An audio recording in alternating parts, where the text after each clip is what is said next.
Assalamualaikum geng. Hari ni kita nak cerita pasal bolt on turbo untuk Lancer dan Inspira lah dekat AFM Performance.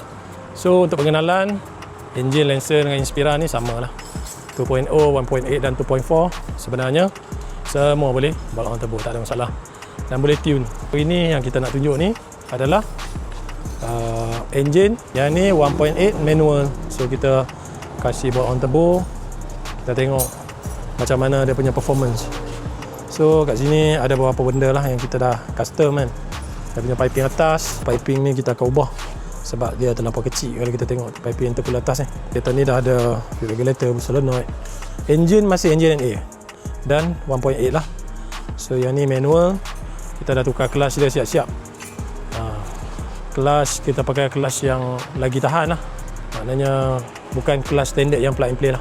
Bila dah boosting macam ni, korang nak keluar api ke, port and bank ke, semua kita boleh buat lah. Dan start dengan bolt on turbo, tak kisahlah TD04 ke TD05. Kalau owner nak port and bank, kita akan bagi lah. So kat sini boleh nampak kita pakai intake manifold Evo, throttle body Evo, block off kita dah tukar works, intake dah tukar pakai open port, kemudian map sensor, map sensor ada pakai Evo punya. Dan ada intercooler, jom tengok intercooler dia. Kita siap cat AMS lah, tapi tak berapa nampak sebab bumper ni dia line sikit.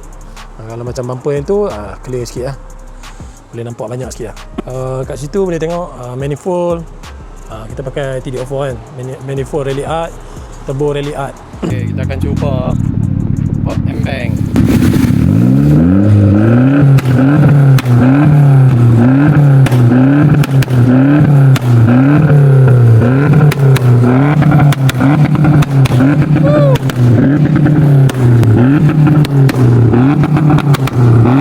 So ada lagi barang macam ECU kita tukar lah, pakai sekali lah. So kita akan, kalau kata barang ni dipasang macam ni, harga memang tak mahal sangat lah kan. Kalau kita ambil pasang bolt on turbo ni, harga tengah promo memang agak rendah lah harga dah.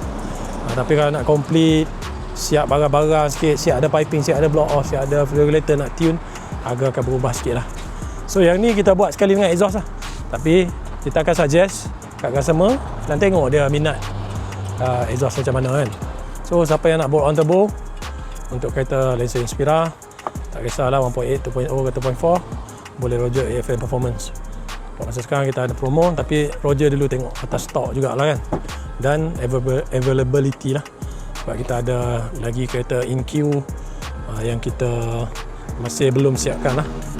So korang boleh book slot siap-siap lah. Kalau tak book slot, nanti makin lambat lah. Alright guys, terima kasih. Assalamualaikum.